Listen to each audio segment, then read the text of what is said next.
Pilipinas. May one-time big time operation daw po ang HPG at iba pang mga ahensya sa Kamanaba para matukoy yung mga kolorong na sasakyan.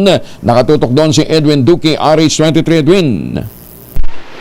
May butag, Kuya Angel, magtutuloy-tuloy ngayong araw isasagawang simultaneous one-time big time operation ng MD at ang Highway Patrol Group sa Kamanaba upang masugpo ang pagdami ng mga sasakyang walang rehistro o mga kolorom. Itong mga nagkasunod ng mga araw at pinangunahan ni Police Brigadier General William Sagot ang operasyon sa mga sentro na lugar sa Caloocan at Malabon, kung saan ay ilang mga sasakyan ang natikitan at ang ilan naman ay na-impound dahil sa kawalan ng papeles na sasakyan. Isa sa mga lugar na nagkaroon ng joint operation ng Northern Police District, MMD, DVSTM at SPG ay ang EDSA Monumento sa Caloocan, Potrero, Malabon sa MacArthur Highway at ilan pang mga lugar sa Kapanaba.